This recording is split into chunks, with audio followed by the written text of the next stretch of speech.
I don't want to jump too far ahead, but when you got the role in My Cousin Vinny of the stutterer, did that Jonathan Lynn has been a good friend of mine since the late 60s. Mm-hmm. I read that script and I said, Jonathan, is this a sick joke?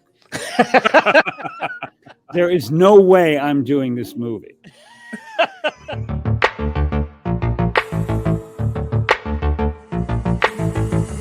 Dystopia Tonight.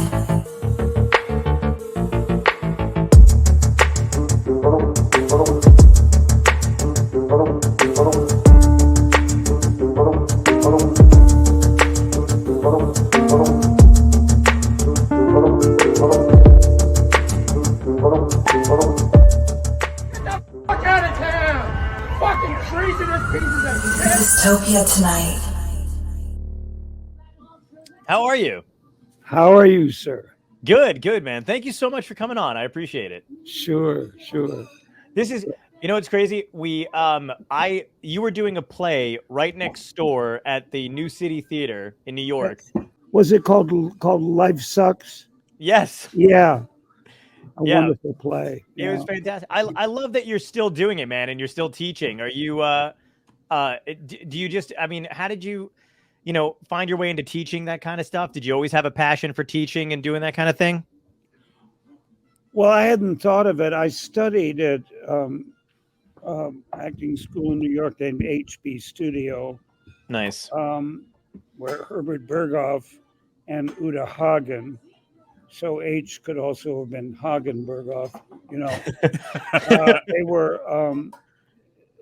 they were two of my three major acting teachers. Nice.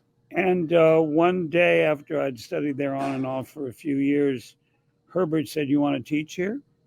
This is late 1969. Right. And I said, "Yeah."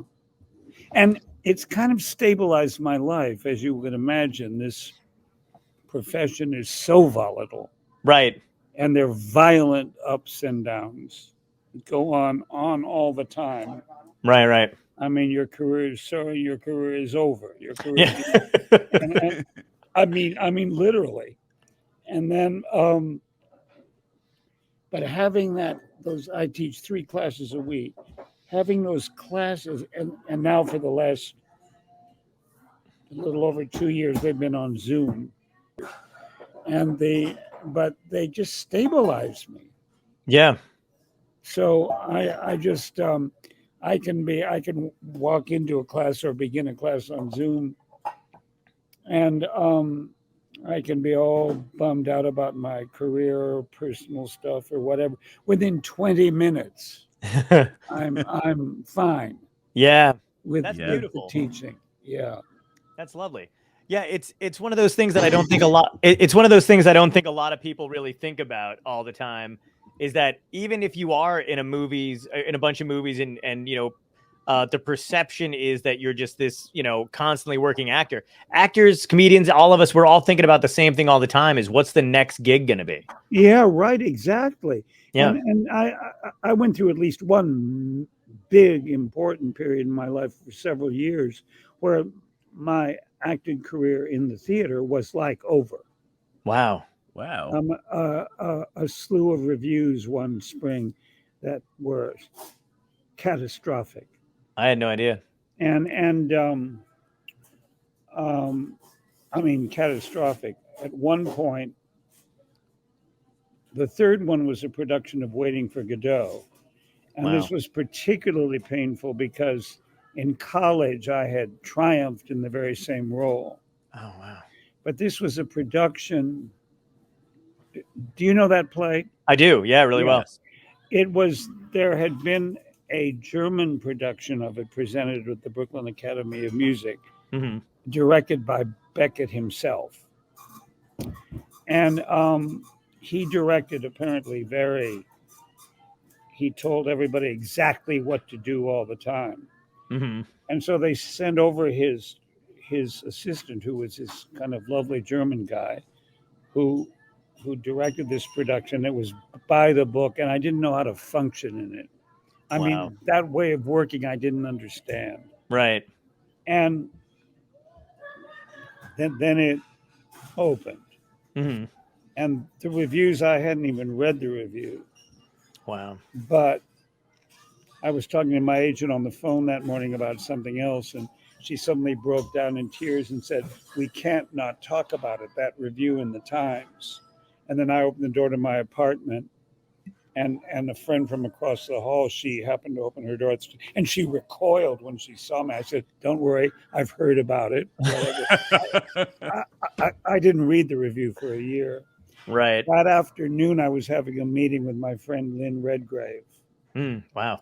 and we were talking about bringing into New York a production I directed in Chicago that had gone very well the previous year. And she said, "Before you go to Brooklyn," which is where I was in the Godot, she said, "Let me take you for a bowl of soup." And she said, sweet. "This review is going to kill you in terms of acting in the theater professionally in any major venue for 7 years." She was right down to the number. She was correct down to the number of years. Wow. And she just gave me this talk, this quiet, she was a marvelous woman. Right. She gave me this talk. You have to just keep acting. Right. Wherever you can, whether it's in showcases, in attics, or whether you go out of town to do it, Right. or whatever. You just have to keep acting. You have to, and your career as a theater actor for 7 years is over. Wow. I didn't realize. And then in about 7 years, they may forgive you. And you'll start to, she was, as I say, she was down, she was true. That is the most transformative professional conversation I've ever had. That's incredible. Wow. And also, when I was a kid, I stuttered rather badly, and acting was kind of an escape from it. I ordinarily didn't stutter when I acted, Right. and occasionally I did, but usually I didn't. And so I equate acting with saving my life. That's why I still act. Right. I mean, I long since have gotten full control. I mean, almost completely full control of the stuttering. Yeah. But I equate it with saving my life, almost in the literal sense. Right. Because in those days there was no treatment for stuttering at all, and people killed themselves. Yeah. Yeah. If it was really severe. Did you try to hide it initially, your stutter, when you started acting? How did It you seemed to go away when I acted. Wow. Now, the first play I did in New York, it turned out, was this play called "Oh Dad, Poor Dad, Mama's Hung You in the Closet and I'm Feeling So Sad," directed by Jerome Robbins. Wow. But the character stuttered. Okay. Okay. And ordinarily I would never have wanted to play a stuttering part. Right. But my solution to that was to be totally play it fluently. And the director was Jerome Robbins. Okay. You know, the Jerome Robbins. Yeah. Yeah. Wow. Yes. And he kept saying, "You're supposed to be stuttering." and I said, "Yeah, I will," and I didn't. But then as the run went on, it sort of overcame me. Wow. And when it started to overcome me, I mean, it's so written into the rhythm of the role that it finally, and when it first started to overcome me, I decided to pull out of the show. Wow. And I told the stage manager, I got to, and it was off Broadway, so you have a 2-week out. Right. And I'll just tell you this. He said, stop at Jerry's apartment, Jerry Robbins' apartment. This is the Jerry Robbins of West Side Story. And Oh, wow. Okay. Wow. I thought, nice. the choreographer director. It was the first time I'd ever directed a play, first time I directed it off Broadway. Well, stop at Jerry's apartment on the way to the theater. Mm-hmm. His apartment was 2 blocks away from the theater on the Upper East Side. He said, "Okay, I hear you want to quit the show, and I understand." He said, "I don't want you to do that." Wow. And I said, "Well, Jerry, it's pretty bad." He said, "Try to get hold of it. Mm-hmm. But if you quit this show and reason gets out why, you'll never act again." And now this, I quote, Jerry Robbins said, "I want you to act for the rest of your life. Wow. So don't quit this show." That you can't ask for a better endorsement than that either. Yeah, that's a significant moment. Yeah. I don't want to jump too far ahead, but when you got the role in My Cousin Vinny of the stutterer, did that Jonathan Lynn has been a good friend of mine since the late 60s. I read that script and I said, "Jonathan, is this a sick joke? There is no way I'm doing this movie." And then, I was in Chicago at the time working at Steppenwolf. I'm a member, and he I got back to town, and my wife said, "Jonathan wants to take you for dinner and a drink down the street at a Greek restaurant that we have." Nice. And I said, "Well, I know what he's going to do." No, I'm not doing that movie. I'm just not doing it. And okay, 2 bottles of Retsina and a wonderful Greek meal, and okay, I agreed to do it. Nice. That movie almost ended my film career. Why? Because people said, first of all, people actually said to me, "That's the best work you're ever going to do." Wow. First of all, that's a horrifying thing to say to an actor. Of course, yeah. But they sort of implied now they only wanted me for stuttering parts. Oh my God. And I just said to them, "I'm not doing them. Right. I will never do that again." Right. And it's like but so then all the offers dried up, and the only ones who kept hiring me were Jonathan Lynn. I did 3 more movies with him. Right. The best one of which is called Trial and Error. Great movie. Love that movie. Yep. And Barbara Streisand hired me again. Oh, nice. Because I mean, the word got out, he's not going to work anymore. Right. So I'd been with her in What's Up, Doc. So she said, I'm going to do another one with you. Which was The Mirror Has Two Faces. Mirror Has Two Faces, yeah. Yeah. Yeah, I was going to say, What's Up, Doc is one of my mom introduced me to that movie when I was younger. And I don't think I've ever laughed harder. I mean, you can't put this in a quote ad, but you pee in your pants. Yeah. I mean, it's also the hardest movie for everyone in it. Yeah. Because you have to talk so fast. Right. And so we have these group scenes where we talk so fast, like around the dining room table at one point in a restaurant. Yep. And you have to talk so fast. It's based on those Howard Hawks comedies where they talk very fast. Mm-hmm. So we would do take after take. I remember everybody in every take thinking, "Please don't let it be me be the one that screws up." Please, God. So this gives the film a kind of an ensemble electricity. Yeah. You could feel it. And I remember after one such day with a scene like that, and Peter Bogdanovich, like take after take after take, and we would roar along talking at a mile a minute. And Peter Bogdanovich, who I was friends with for the rest of my life, said, for the rest of his life, yeah, unfortunately, and so we would do with these takes and talking a mile a minute, all of us, and then he would at the end he would go cut. And then he'd say, "Well, it's got to go faster than that."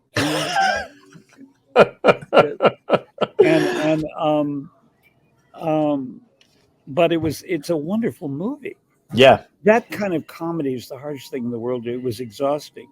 And I remember that was in the days in the early 70s of all the big new therapy treatments. Right. And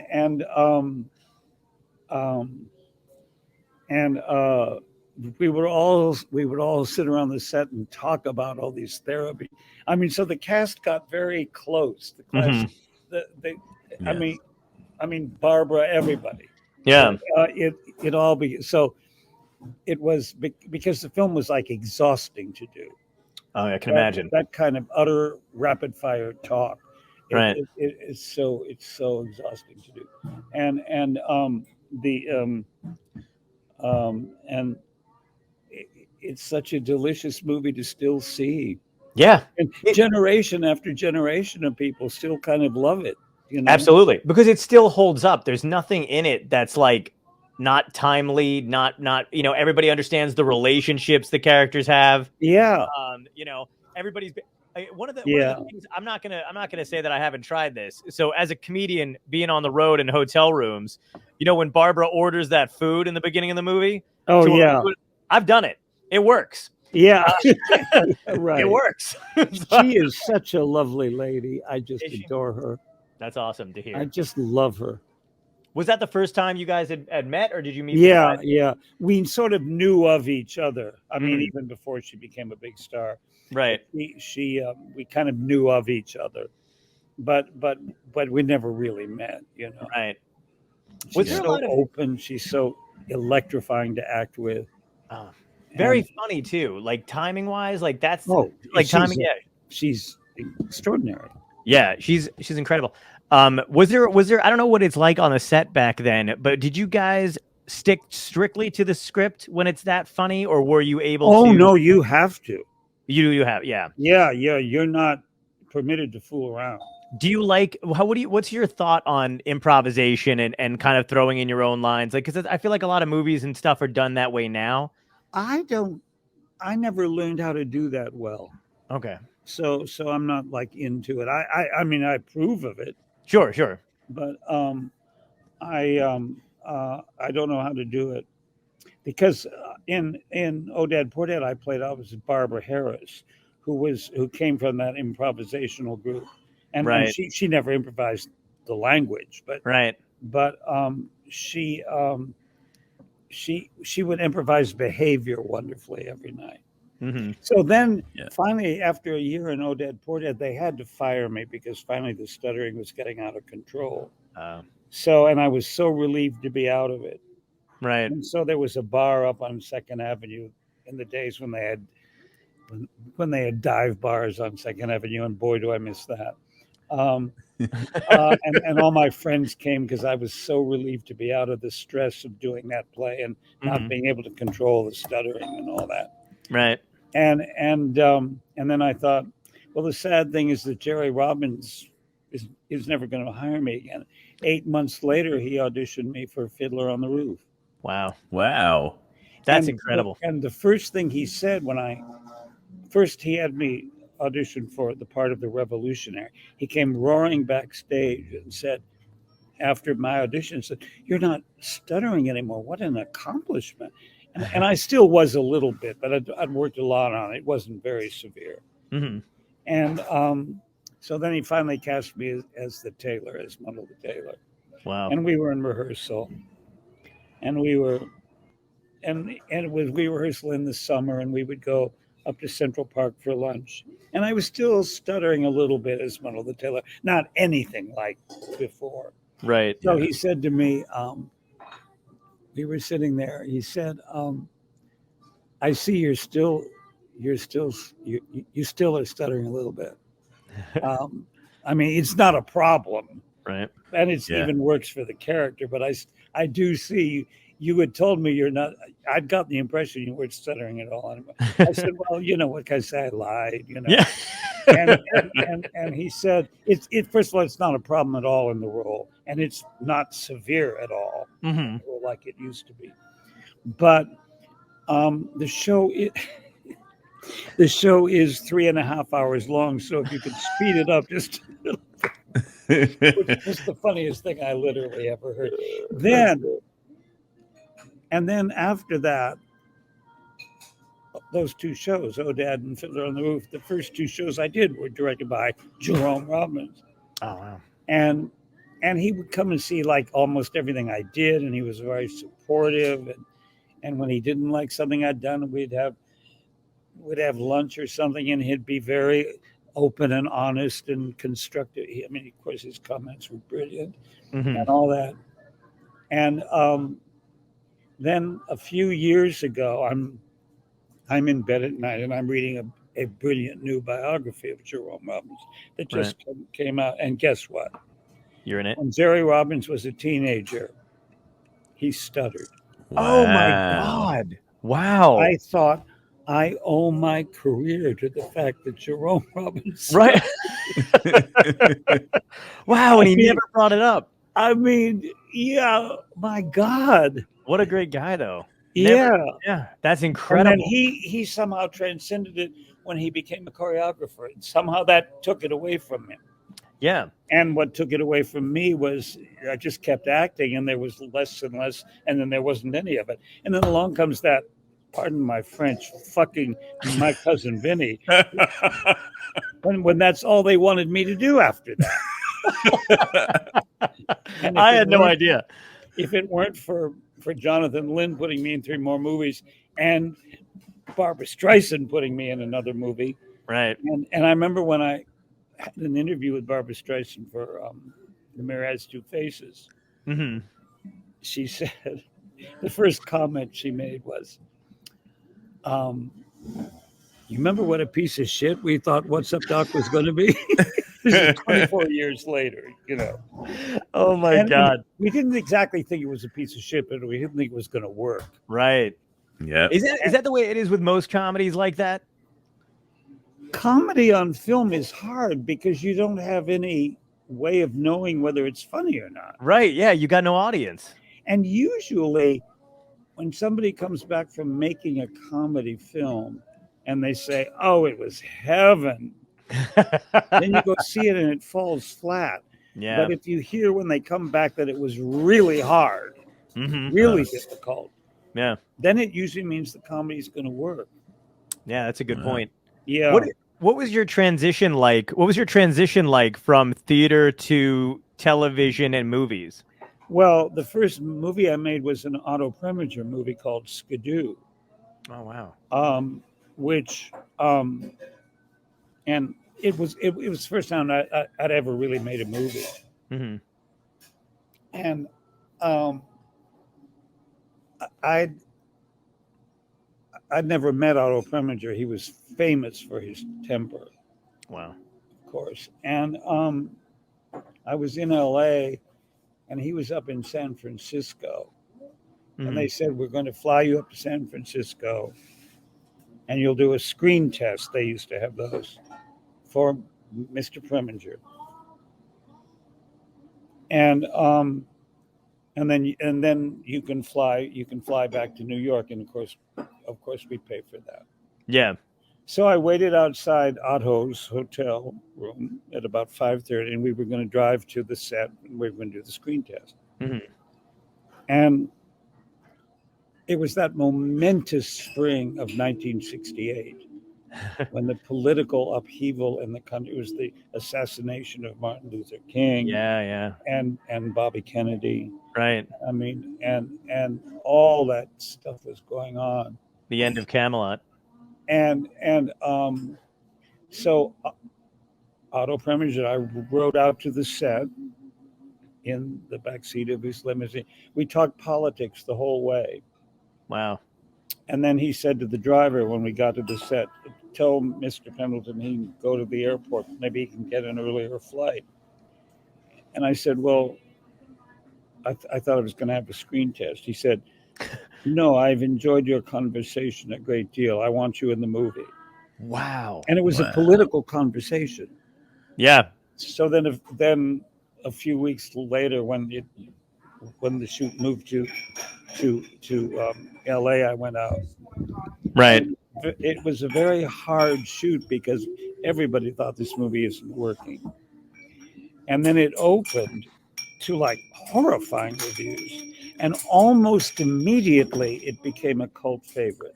Wow. Wow. In 1969, it played every Friday night at midnight on the Berkeley campus. Wow. And That's intense film students on the subway would come up to me and say, "Hey, man, you're in Skidoo." yeah. And over the years, it's become this real cult favorite. And I would run into Otto on 3rd Avenue, Hmm. and he would say, Austin, why do people like this movie?" I said, I have no idea, Otto. And I found him an utterly charming man. Mm. During the shooting of that film, he just taught me everything I know about film acting.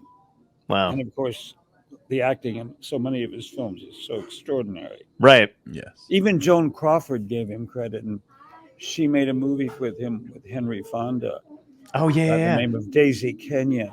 I've seen And that. Yeah. she's so, I mean, I like Joan Crawford even when she's florid and all that. Right. But her co-star in Daisy Kenyon is Henry Fonda. She's as simple as he is. Yeah. As Henry, and she says, I owe this all to Preminger. Wow. Wow. And he on the set for Skidoo, he just taught me everything I know about film acting. Did you still have like a truer affection to the theater acting at the time, or did you think like, oh, I've got like, I want to do more film after that? I hadn't been thinking about film. I had no idea how to do it. Okay. I thought it would be, and there's a thing in film where you have to hit your marks and Yeah. start. And we were rehearsing a shot, and I couldn't. I kept missing my marks. And Otto said, "You are an amateur." And the following words just came out of my mouth. I said, I know I am. What are we going to do about it? And he, like on a dime, he said, all right, good. Wow. And then he spent the shoot teaching me about film acting. Wow. You seem to, I mean, And Skidoo to this day is this revered cult film. It sucks. yeah. And I feel free to say that because I'm a huge Otto Preminger fan, Right. but he agreed with me. Yeah. And he said, why do they like this? You know, and it's but a few years ago, 15 years ago, there was a great retrospective of the Film Forum in New York, and I went to see virtually every film, and it's kind of stunning. Wow. It's kind of stunning. Do you did you feel like when you had your first film success, like outside of a cult classic, did you like it better or worse than being a cult classic film? What? Like, like basically what I'm thinking of, like, it's got to be awesome to be part of a cult classic movie and to be one of those like actors that's like revered for being in something like that. But did you like that feeling better, or did you like it when, you know, you finally hit something huge in the movie? A more commercial success. Yeah, more commercial success. Yeah. Oh, it doesn't feel any different. Oh, it doesn't. Okay. I think the film I enjoyed making the most was Mr. and Mrs. Bridge with Paul Newman and Joanne Woodward. That's a great. Wow. And I had that big scene with Joanne. Yeah. And I think that afternoon in that home in Kansas City with Jim Ivory directing, but we just did take after take after take. And I loved that experience.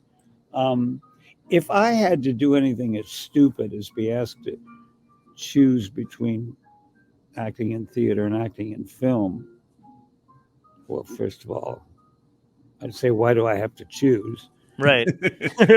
But secondly, I would say, well,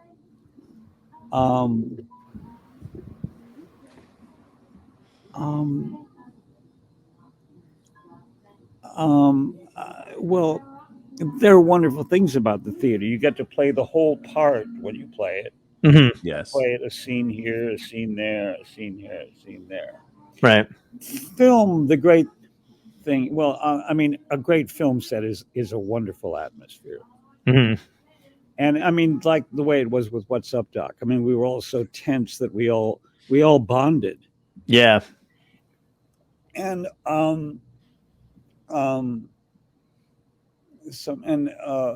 there have been some films that have just been. I worked with the great and late director Alan Pakula once in a movie, and it was just fascinating to work with him and all those things. A film called Starting Over with Burt Reynolds, and it can be fascinating to work on a great film set. It's thrilling. So, but if somebody, for some just arbitrary, idiotic reason, say it has to be film or TV or theater, I'd probably say theater. Right. That's your first love. But first, I would say I don't understand why I have to make a choice. Right. And I would say if you're going to really push this, I would say theater. Yeah. You worked with so many great directors, though. Did you ever feel like you wanted to be the other side of the camera? No. Hmm. I mean, I wouldn't mind being on the other side of the camera, but I've never like actively wished it. I could be wrong about this, but I think you played a villain twice, once in Guarding Tess. Yeah. And the other one, I love Guarding Tess, by the way. That's another one of my favorite films. But the other one is you weren't really quite a villain, but you got to work with the Muppets and kind of be the antagonist. Yeah. Well, that's funny. First of all, about Guarding Tess. Yeah. The great thing in that, I played the chauffeur to Shirley MacLaine. Shirley MacLaine, yeah. So there were all these things where there would be drive-by shots and where, set scenes in the car.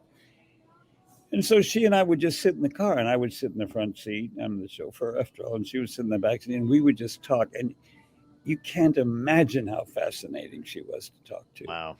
She just said the most interesting things. And she talked about the most interesting people, and it was really she's a fascinating woman, and of course, an extraordinary actress. Yeah. So I loved that. And what was the other one you said? Oh, the Muppet movie. Oh, the Muppet. Well, the Muppet movie. Here's arrogance like you've never heard. I was up for it, and I was the chauffeur, and Charlie Durning was in it. Yes. I was supposed to be his assistant, and Yep. he's evil and I'm evil. Now, Charlie, I had met on the road in Fiddler on the Roof. When it was in Detroit, he had a part, and we got to be quite close. But then his part was cut. Okay. Fiddler on the Roof, parenthetically, almost closed in Detroit. Wow. It got a horrifying review in Variety, and Hal Prince couldn't raise the rest of the money. I think he finally must have put in his own money. Right. But anyway, if you want to entertain yourself, read the Variety Out of Town review and Fiddler on the Roof. I mean, if you Google it, you can find it. Okay. It's like the worst review you've ever read. But anyway, and Jerry Robbins, he saved it. He just kept refining it. Wow. He didn't panic. He didn't throw things out. He just kept refining it. Right. Anyway, so the Muppet movie was in the middle when I was doing these plays where I was very involved, and I didn't really want to do it. Oh. So I had a meeting with the director, and I said, well, I would be, where I got this arrogance, I don't even know how to begin. I said, I'm really into theater right now. I think if the character underwent a transformation in the course of them, I'm thinking, Austin, what are you saying? and to my astonishment, he said, okay. Wow. And I said, and now this is actively embarrassing. I said, if he undergoes the kind of transformation that Marlon Brando's character in On the Waterfront goes through, where he changes because he, Yeah. And Jim Frawley, the director, he said, good idea. Wow. Wow. So he changed it. Yeah, and I loved that in the movie. I liked that your character had that 180. That was beautiful. But I can't believe you pulled it out. Yeah. That I sat there and asked that. Yeah. What was and it the like? Muppet movie also, it's like, it had its 50th anniversary thing a few years ago. Yeah, it did. And it's like, what, that and Gone with the Wind and one or two others. It's like, and Jim Frawley did a really good job on it. Yeah, that's another movie that the comedic timing is amazing. And when you think about, those guys acting with the Muppets, I mean, how was it acting with Muppets? Have you ever done anything like that people before? Would ask me that in interviews. Mm-hmm. And I said, it's like acting opposite a piece of cloth. What do you want from me? And We I mean, want- what you're responding to is not yeah, the Muppet, but the but the voices of the actors. right. Well, I just want to know if Miss Piggy was as sexy in person as she is on screen. That's all I really want to know. No, I'm just kidding. Okay, Miss Piggy and I had an affair. That's not widely I known. knew it. I knew Not it. widely known. But, Now we're getting to it. but now the truth can come out. Yes. I It could was tell. for obvious reasons not revealed at the time. But and she was very good in bed. I mean I don't know how to put it. Yeah. I heard her and Kermit were going through something. Yeah. Yeah, and I broke them up, you know. Respect. Yeah, Respect. Yeah. It was a little sordid, but you know. Right. Yeah. Well, I mean, it makes As sense. the saying goes, shit happens. You know? Yeah. I just got to say, and you just said you weren't that good at improv. Bravo. That was amazing.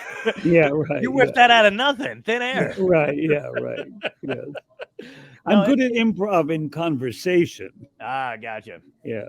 Yeah. Gotcha. Yeah, it's just fascinating because those are like I mean, it's one of those things where like it was so new at the time still too, you know what I mean? And to take that must have been like, how some people felt about taking Westerns in the beginning or maybe taking superhero movies now or whatever. It wasn't something everybody did. It was their first movie and they were from TV, Yeah. So that was awesome. Yeah.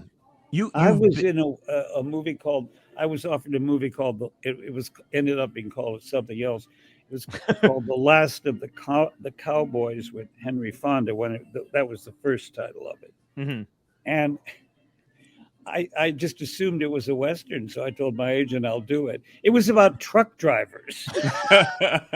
Conceive of my despair.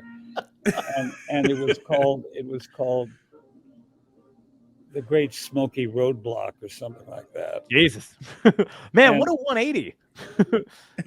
but again, and it's not bad. It's not a bad movie, but of course Henry Fonda is just extraordinary.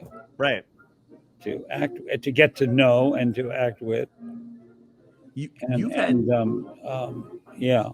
I was gonna say you've had such an amazing career and worked with so many icons. Have you ever gotten starstruck? No. On the path? No? Because they don't let you. I mean, the really great stars, they don't do that. Right. Yeah. They just talk to you and they listen to you. Yeah. I mean, I can't think of an exception to that. That's really true. And you're also an exceptional not going to tell you. I truly can't think of an exception to that. Wow. Would you take, I mean, you've been talking about movies and bad reviews but working with people. Do you think it balances out at the end of the day when you've had a great experience with an actor like Henry Fonda or Barbra Streisand and maybe the audience doesn't receive the movie that well? Do you take it as a, like, not a loss, but as like it balances out, it kind of evens out at the end of the day? You just try, well, at least I do it. And I think a lot of it, you don't even think about it. Right. It's an experience. Nice. Whatever the critics or the public wants to do with it, then it's in their hands. It's a good way to look at it. Yeah. It's like, if it was a good experience, and it almost always is, mm-hmm. You just hope they like it, and but there's nothing you can do about it. Yeah. Do you remember a point in time in your career where you felt like you had made it, where you thought like, oh, I feel really good. I know what I'm doing acting wise. I feel comfortable on a set. Do you remember that? Oh, you mean in film or theater or where? In film or theater, just as an actor. Do you remember that moment where you were like, I've got it. I understand what I'm doing and I know I'm good at it. No. Oh, wow. There's no like moment like that. Right. See, or a different way of putting it is this.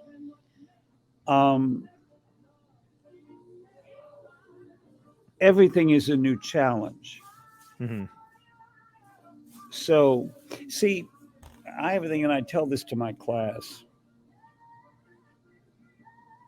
the worst thing to watch is a secure actor. That's great advice. You know the Yep. English actress by the name of Margaret Leighton? I do. Yeah.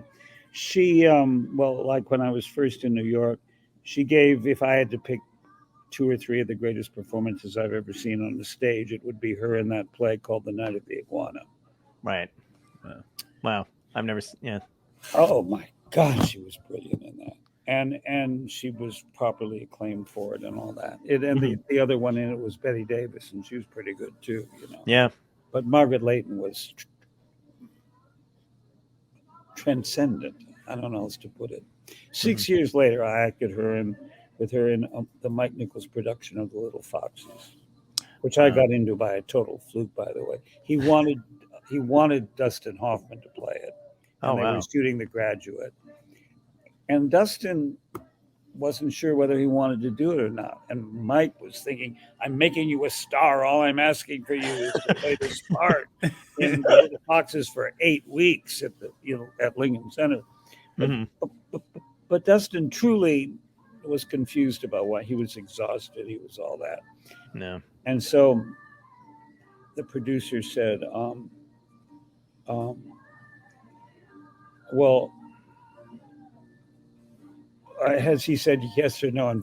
And finally, Mike, this is a transcontinental phone call, long distance on the set of The Graduate. And Mike finally said, no, I don't want to wait anymore. Just find me another eccentric young character actor in New York.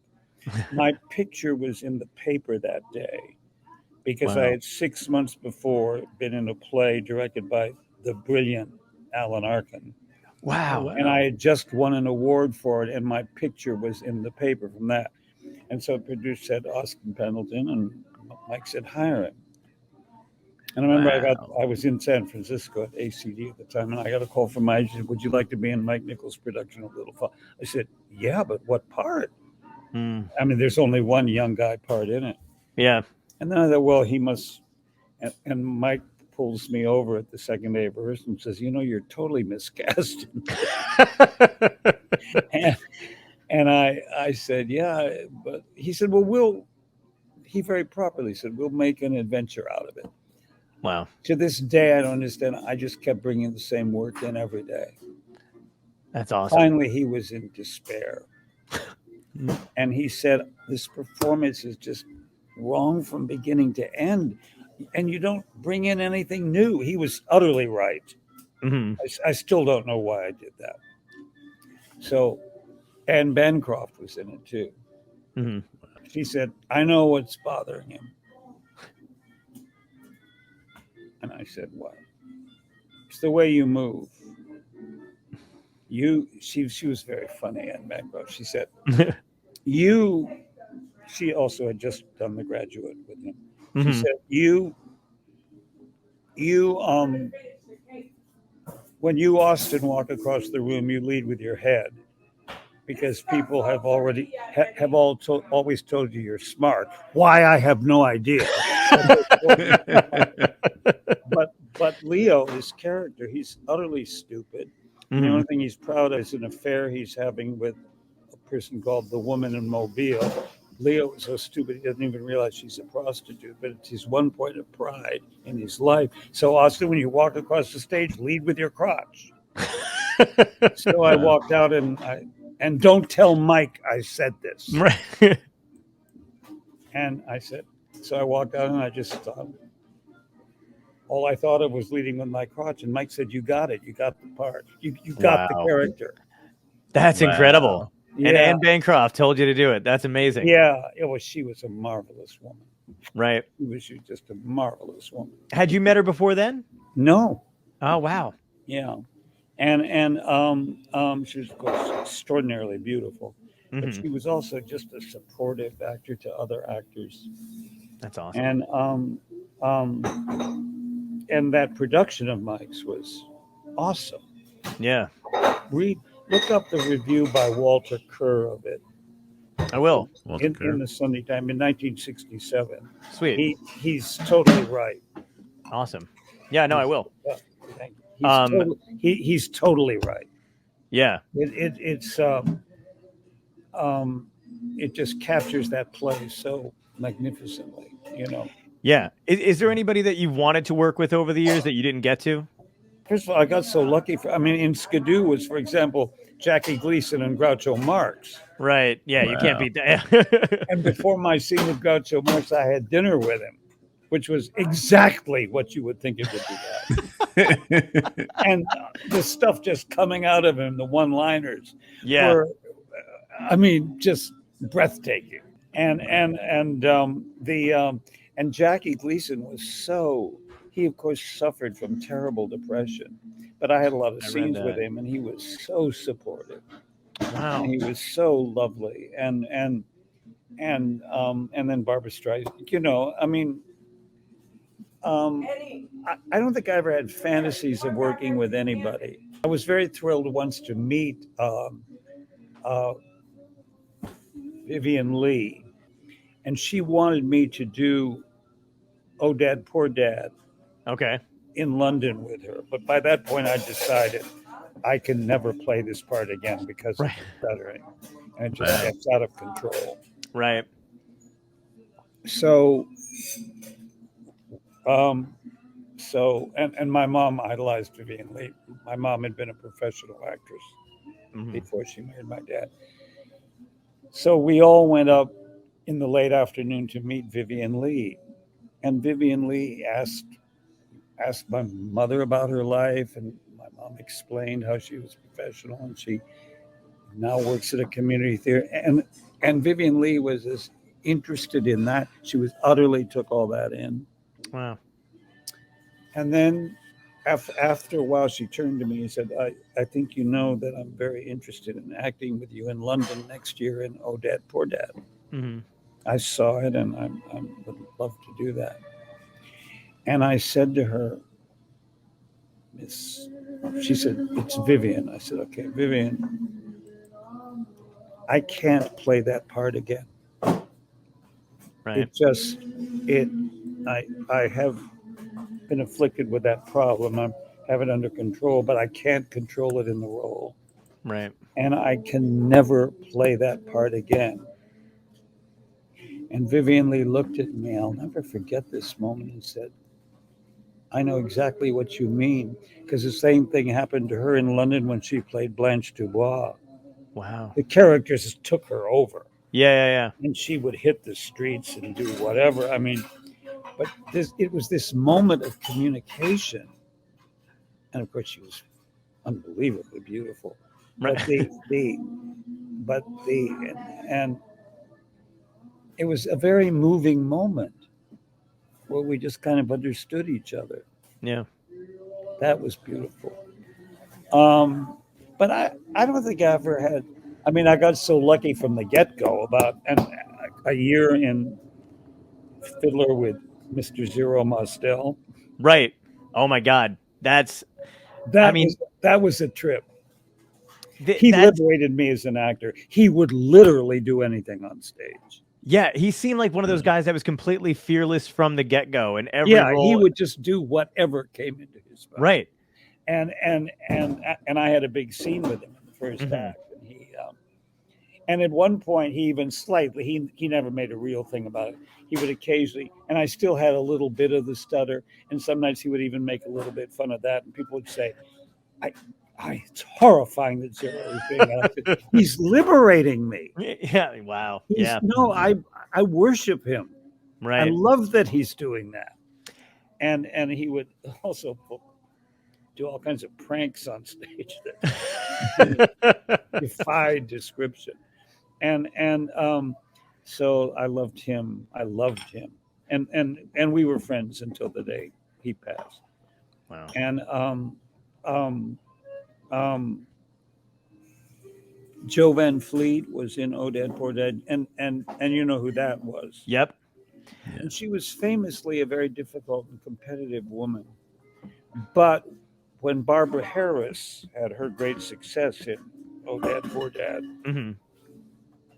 Joe was say things like, aren't we lucky? Aren't we lucky if Barbara's had such a success because we get to keep doing the play? There's things like Barbara Harris that no one ever I think I've said this already. No one ever felt competitive with her. Right. And also Joe was very.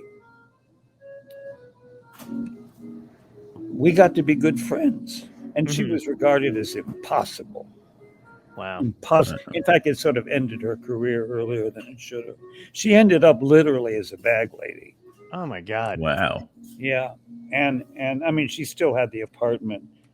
She lived in an Right. apartment, and she would sit down all day and bathrobe and slippers in the lobby and just stare into space. I mean, Oh my she God. she had a hard time, you know, and but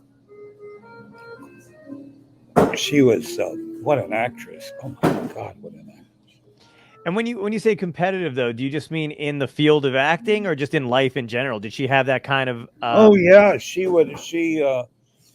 um she would talk. Well, no, she was funny about that. Some actors she wasn't competitive with at all. hmm, Others she was, but she was just known as being wildly difficult. right.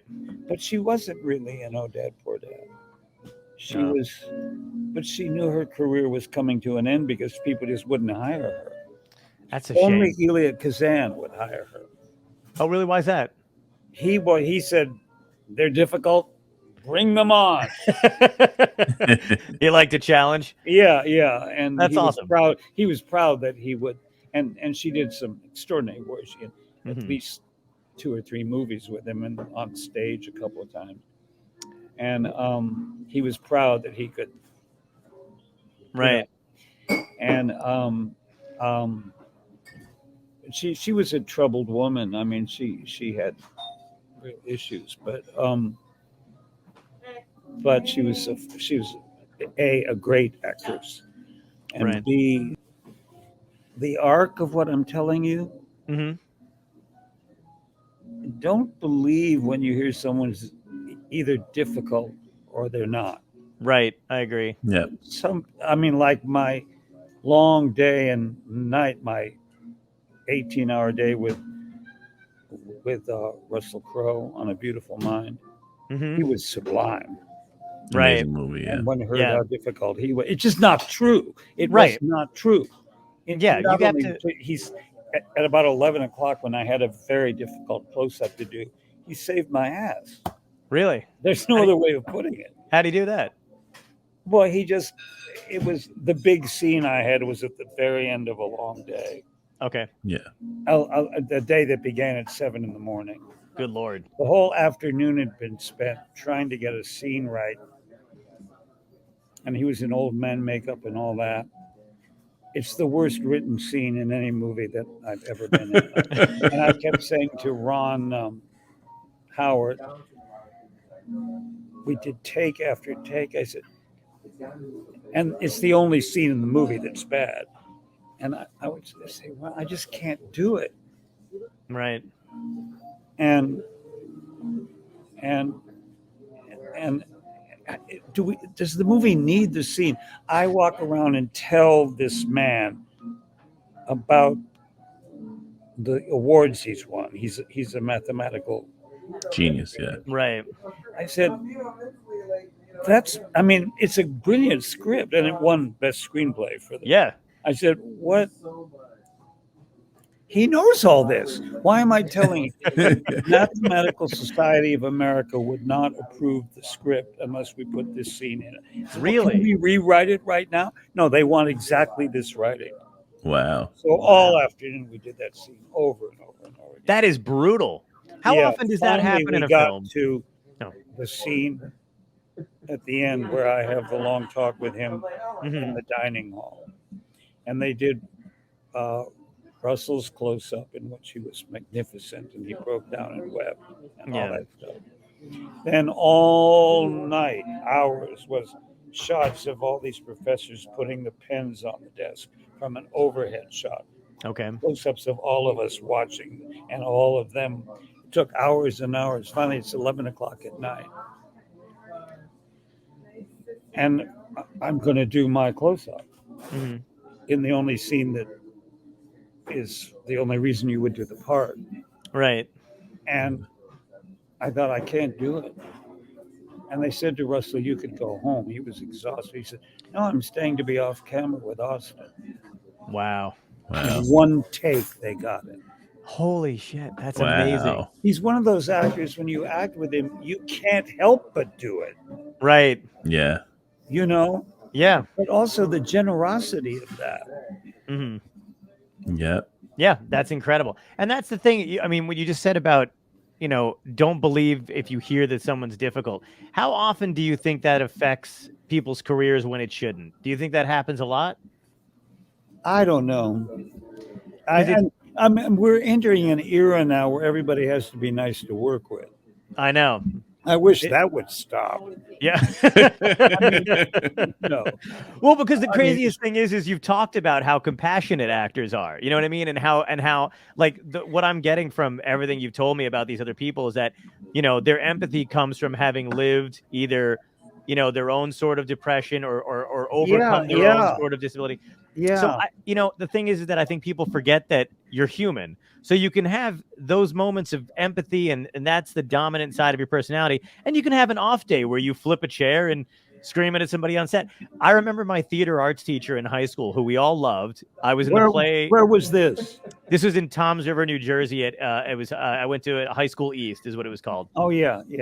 And the theater arts teacher was named Hildy Harper. And I'm still close, so they were still friends. But she loved theater. She still goes and reviews shows, and she loves to go to the theater. But I remember, if we didn't get it right, we were afraid to piss her off because she threw a chair once, not at anybody. But I remember I was a sophomore in high school. We were doing Funny Thing Happened on the Way to the Forum. Oh. And, we were kids. So we were, being kids. And we had a couple days left, and she just took the chair and flung it across the thing. And I was like, that's the coolest fucking thing I've ever seen an adult do. But I was like, nobody, we were just like, all right, we got to get our shit together. And we did. And we had a great show. But I mean, I feel like today, you just can't express yourself in any way.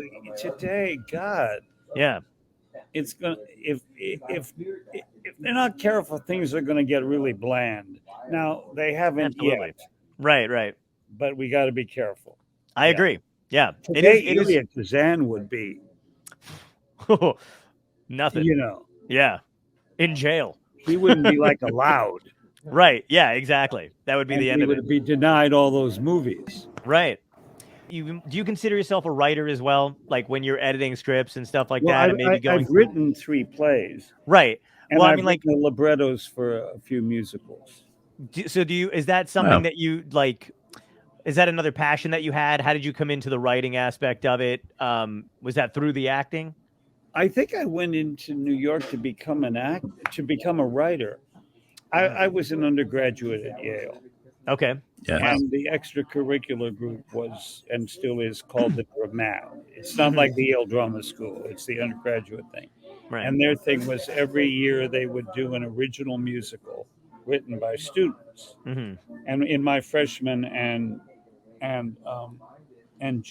sophomore years, those original musicals were written by Richard Maltby and David Shire. Oh wow! Okay. And there are still songs from those 2 different musicals that are standards. Yeah. The song "Autumn," Right. Yes. which still gets sung, Mm-hmm. was in the one in the freshman year and all that. In the junior year, the leading actress in that was Gretchen Cryer. Wow. That's how I met her, and that also that had a brilliant score. But then they graduated. Mm-hmm. So in my junior and sophomore years, I would get together with people and we would write musicals to submit to the Dramat to see if they would do them. And Sure. both years, the show I wrote the script for got picked. Nice. And so I got really into. It was in one of the thrilling eras of the American musical theater, and I was just obsessed with it. And almost everything I learned about writing those scripts, I learned from Richard Maltby. Oh wow. And but so I came into New York thinking I'm going to write. Right. and then I got deflected more or less, Okay. and by Jerome Robbins. I mean, it's crazy, and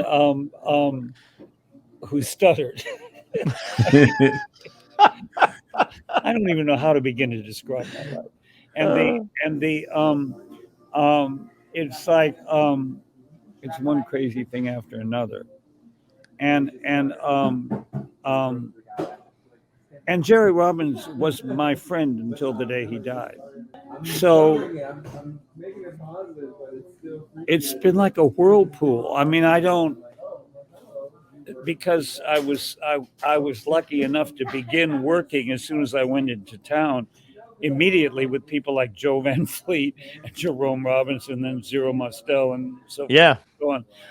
I didn't build up a list of people that I dream of working with. I thought if I just stand still, people are going to just keep coming along. I love the image of you. Years later, Henry Fonda. Yeah. And I kind of like the name it. Joe Pesci. Yeah. Joe Joe Pesci, Marissa Tomei. And on and on and on and on and on. I've been lucky. Blessed, yeah. Yeah. Yeah. Did you like doing when you did Finding Nemo? Did you like doing? Was that the first time you did an animated movie? Yeah, and I hope it's the last. I was gonna say, how was that experience? I mean, the thing is that you stand in a room, Yeah. and they just go over every line. That in this case, what's the character's name? Gurgle or something. Gurgling. Yeah. And he's animated, Yep. and then you say a line that they give you to say, and then you have to say it over and over and over and over and over again until it exactly fits what they want. And this went on like 6 or 7 hours one day. Wow. I flew out early in the morning they were in the Bay Area. That was when they were in the Bay Area. Pixar was in the Bay Area. But then that night they took me for dinner at a wonderful French restaurant up in Berkeley. And it was, That makes up for it. Oh, that's nice. I was hoarse. So it's no fun making one of those movies. Was it worse animated? Any other actor in the room. Right. I mean, Right. who's that wonderful woman who's so funny? Ellen DeGeneres. Yeah. She wasn't in the room with me. Right. I mean, that would have been fun. Yeah. I love her. I just love her. She's amazing. And the but and the people were very nice. I'm still friends with those people. Nice. And they were lovely, but it's an exhausting, frustrating way to work. I was wondering because, from what you told me, you like bouncing off other actors and experiencing that with other actors. So to be in a sound booth, I've done stuff where you're by yourself. It's got to be infuriating. Yeah. You just keep doing it over and over again until they like it with the animation. Right. It's not it bears no resemblance to acting. Right. Wow. Which leads me to ask, when you worked with Johnny Five, was that who? with the robot Johnny Five? In Short Circuit? In Short Circuit, the robot? Yeah. Was that also a challenge because it's just an inanimate object that you're giving life to? Well, no, because all my scenes were with Steve Guttenberg and so on, and that was exciting. And also I went to college with John Badham, who directed it. Oh, really? Wow. And I did not know that. Those scenes were exciting to do because of those actors, because of like Steve and Fisher Stevens, Fisher Stevens, yeah. But I didn't, of course, have any actually acting interaction with number 5 or whatever it's called. Yeah. Number 5. Yeah. But it was an exciting movie to make for those other reasons. Right. Yeah. I actually wanted to ask you because I saw that you gave Philip Seymour Hoffman one of his first acting jobs. Okay. I'd been working at the Williamstown Theater Festival in the Berkshires for years. Okay. And the artistic director there was a guy named Nikos Sakharopoulos, to whom I owe about 127 things. He gave me my first professional directing experiences, and he is amazing.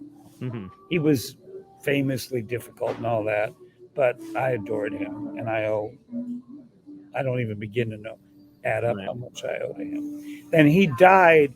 He was one of those people who died suddenly of cancer. Oh wow. In early 1989. So we all didn't know what to do. Mhm. So it was decided that three of us were going to run the theater that summer. We were called the Troika. Me and Peter Hunt and George Morfogen. Hmm.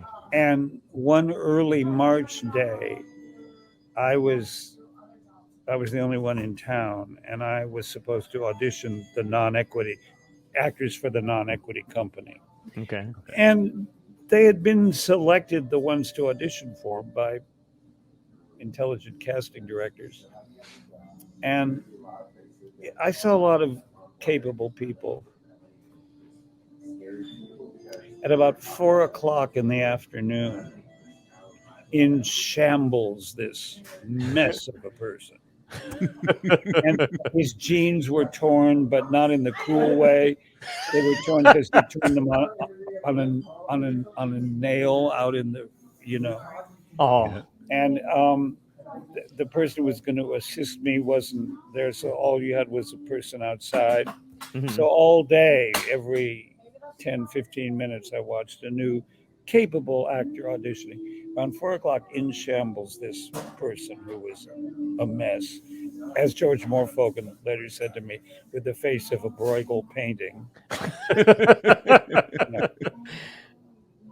And he proceeds for his, I forget the classical piece, but it was quite good. But the Mhm. contemporary piece was that final speech of Tom's from The Glass Menagerie, that Yes. famous speech. Wow. Oh, Laura, Laura, I've tried to leave you behind me, Right. but I'm more faithful than I intended to be. Ending with blow out your candles, Laura. I literally thought he was making it up as he went along. Oh my God. It was astonishing. Wow. It's, I think, one of the two best auditions I've ever seen. Wow. Wow. And I said,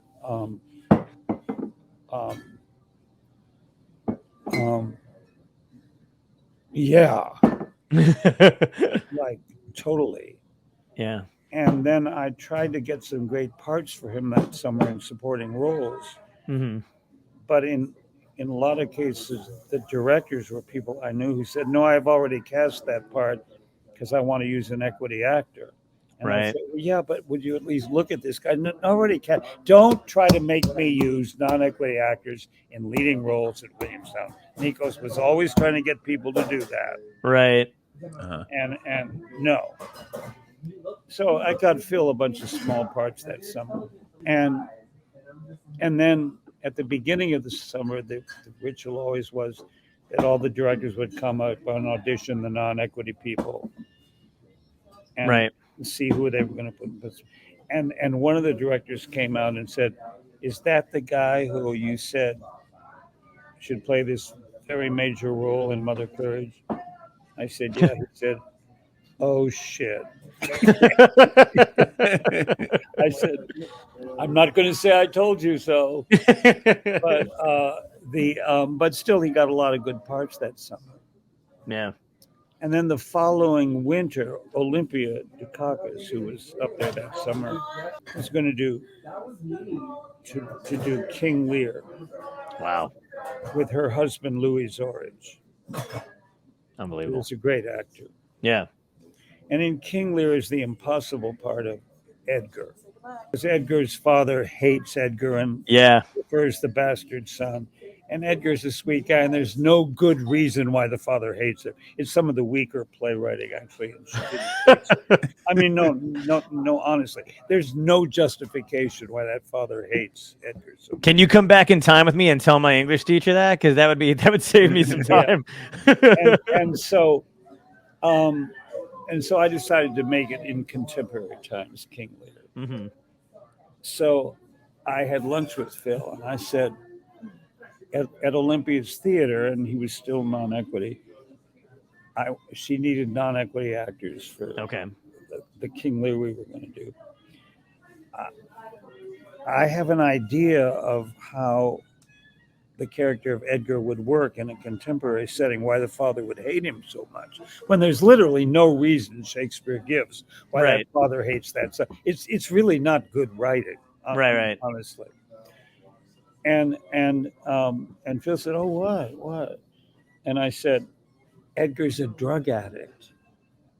Oh. That father would loathe that, Yeah. loathe it." Right. And then when he has to pretend to go mad, and that's pretty unconvincing too in the play. Right. The madness will be he goes cold turkey. Oh. So is this all going to make sense? And Phil said, "Oh, that's cool, man, because I just got out of rehab." I said, "What?" Yeah. Because he would show up at Williamstown at 9 or 10 in the morning, all set to work brilliantly all summer in these Wow. supporting roles he got.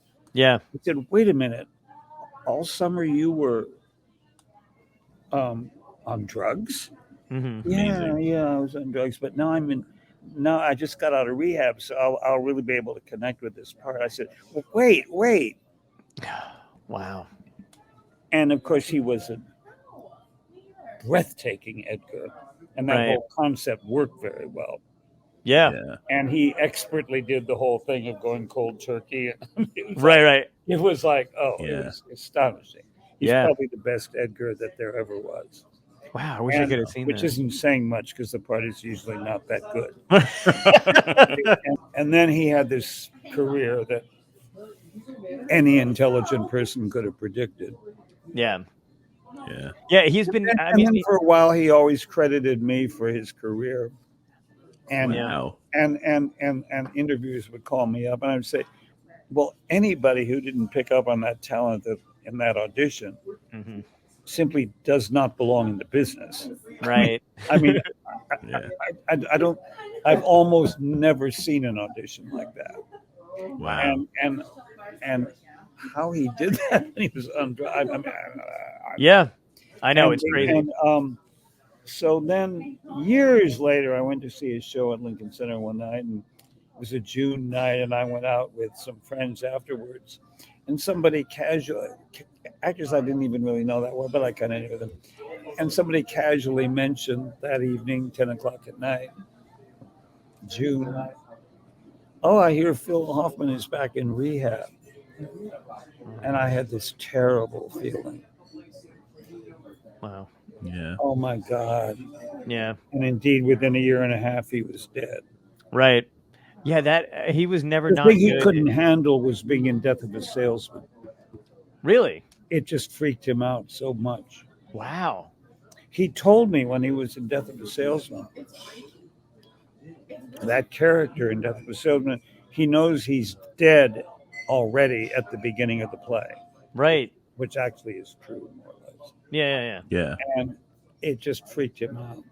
Really? So- And you So after it closed, he went back on the drugs. oh my God, man. I didn't no idea. Wow. I didn't know that was what put him back on it. Yeah. That's terrible. It was heartbreaking. Yeah. And he was good in everything. Like Oh, I've he seen was- every He was a great actor. Yeah. He was like, go back over the great actors in American history. He was one of them. Absolutely. Yeah. Yeah. And what a heartbreaking loss. Yeah. A We're- tremendous talent. Yeah. It's crazy when you think that not crazy is the wrong word, but it's just sad when you think that some actors get so involved in their roles and they can't pull themselves out of it once it ends or it changes them fundamentally. I always think of Heath Ledger playing the Joker and the toll that wound up taking on him, playing that role and a couple other actors that have done the same kind of a thing where they can't shake it. Oh, Heath Ledger was an awesome actor. Yeah, right. And then the Brokeback Mountain and all yes, that. Yeah. Oh God, he was brilliant. And I had the honor to get to know his widow pretty well.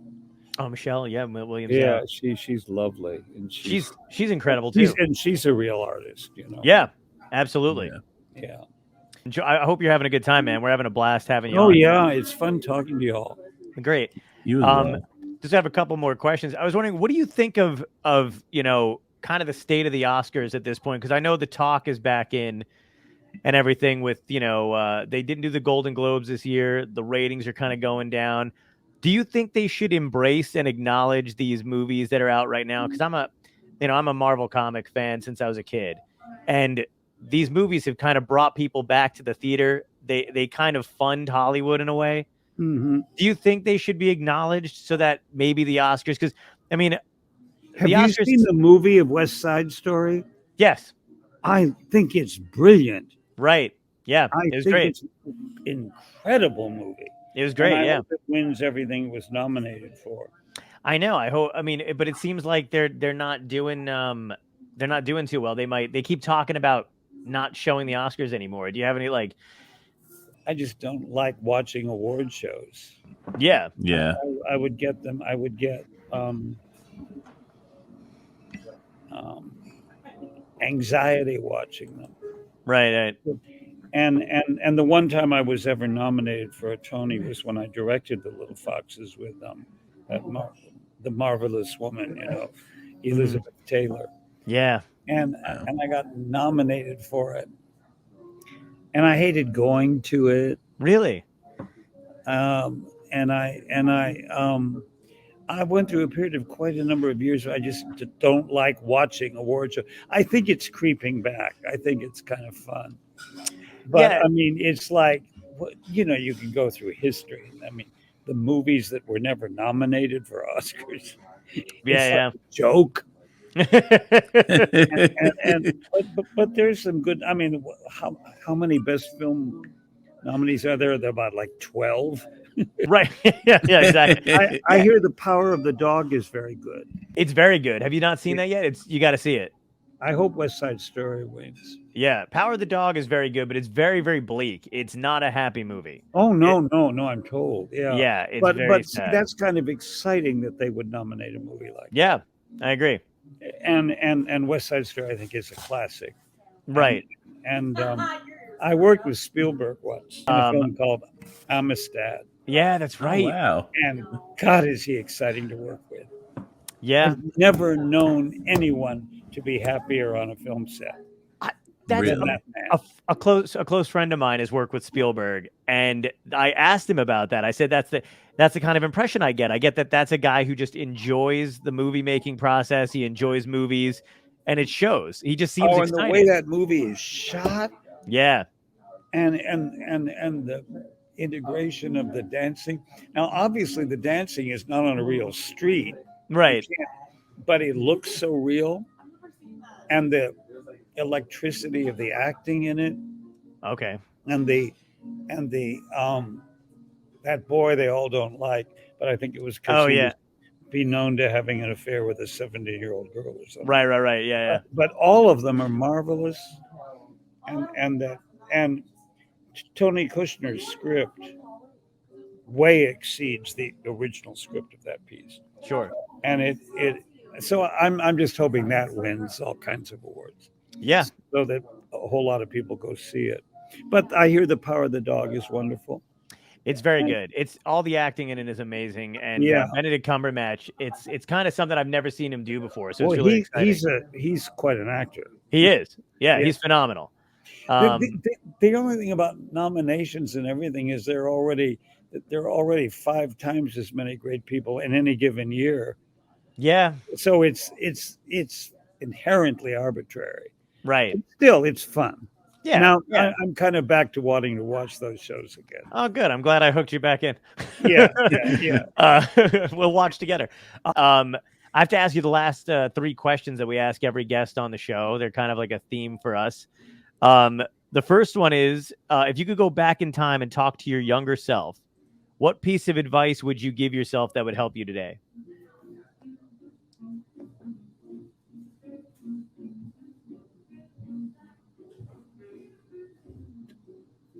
Don't play stuttering roles. They will break your heart. Fair They enough. broke my heart in Oh Dad, and they broke my heart in My Cousin Vinny. Oh, I'm never gonna look at that movie the same way again now. Yeah. And the second question is, what had to end in your life, good or bad, to lead you to where you are today? Well, that's a really interesting question. Thank you. Taking success or failure too seriously. Oh, wow. I think that would probably be it. And that did have to end at a certain point Do you remember when it ended for you? in the late 1970s. Wow, nice. That's a good. That's good. When I began to get horrifying reviews and I thought it was all over. And as I told you about before. Yeah, And that'll do it. and that long bowl of soup with Lynn Redgrave, as I said, was transformative for me. Mhm. Where she basically said that, don't worry, don't think about your career, think about just acting. Right. I like that. Yeah. That's great advice for anybody listening who's a young actor or wants to be an actor too, because it can ruin you. Because your career is like, to be controlled by career thoughts is so stupid. It's hard, because it's going to kill you. Yeah, there's no better way to put it. Yeah, it's going to kill you. And the last question is a staple of the show, just because it's called Dystopia Tonight, and we're kind of into dystopia a little bit. So it's a weird question, but I think you'll like it.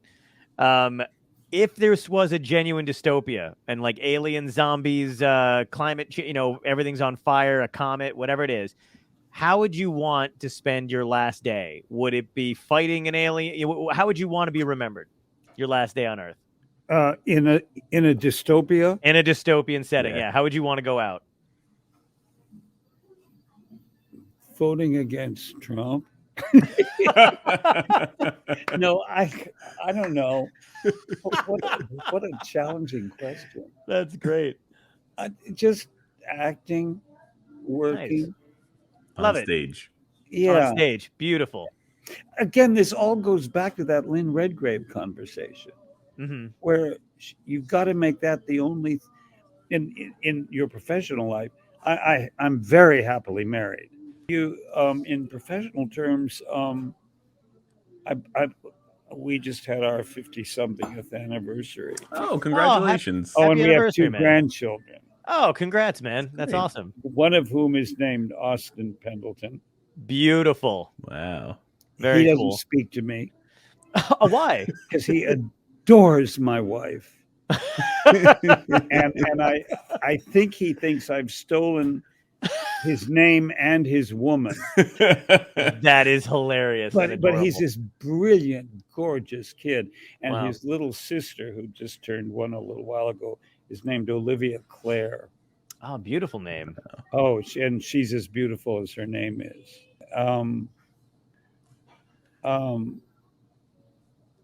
would want to spend it with my wife and our awesome grandchildren.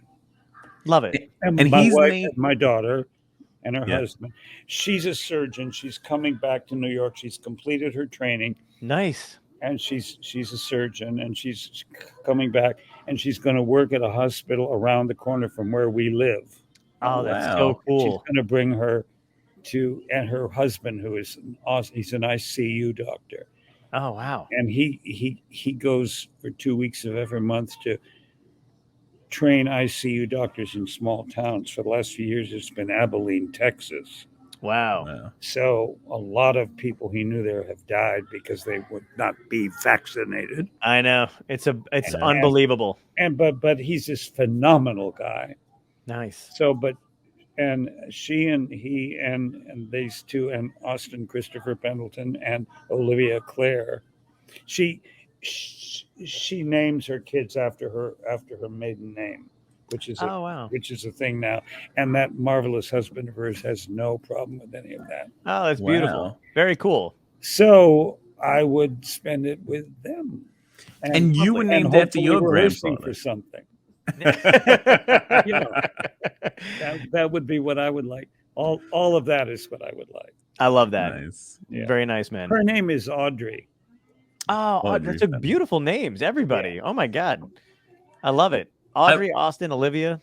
I read that you were named after your grandfather, and then your grandson's named after you. I think that's amazing. Yeah, and Right. and we named her Audrey Christine Pendleton. So she Wow. just kept wanting the ACP thing to keep going. Continue. and she as a kid she was a marvelous actress. Oh wow. She played in the 5th grade at her school. They did The Sound of Music, and she played the Mother Superior.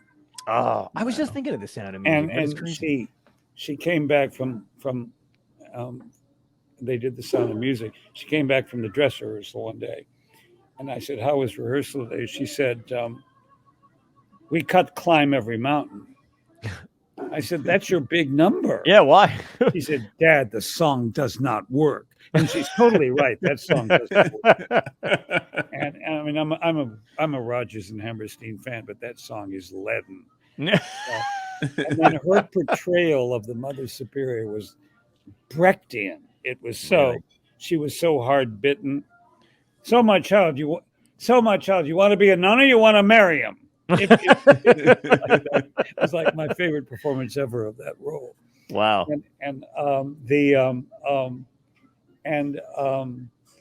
And then she acted in summer camp in Fiddler on the Roof. Wow. And got a laugh at playing Muddle, and got a laugh on a line that in a year of playing I never got a laugh in. I'm still in therapy over that. and then she just said she decided to become a doctor and then a surgeon. Wow. And and her husband is this brilliant man who does this invaluable work with these. He was an ICU doctor at the NYU hospital, and he got fed up with how they were always ordering procedures that people didn't need just to make a lot of money. Oh yeah. Wow. So he began this thing he does now, which is awesomely valuable, and he's a wonderful fellow. That's incredible, and it's so rare too. And then they have Austin Christopher Pendleton, Nice, who refuses to speak to me. I say, "Hi, Austin," and he leaves the room because he loves Katina, my wife. Oh my God, that's She loves adorable. him.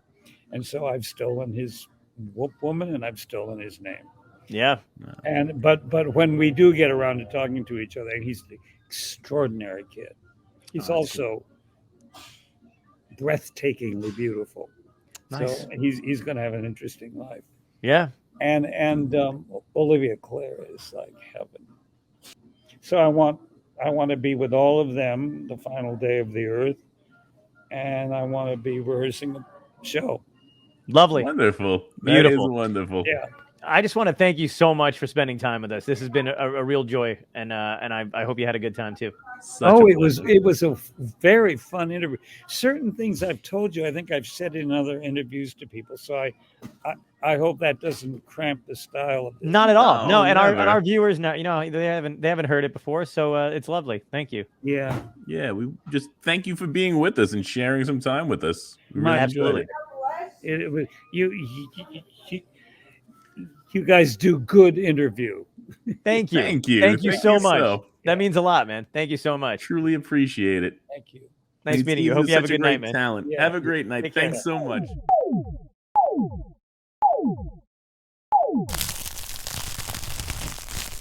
Dystopia Tonight.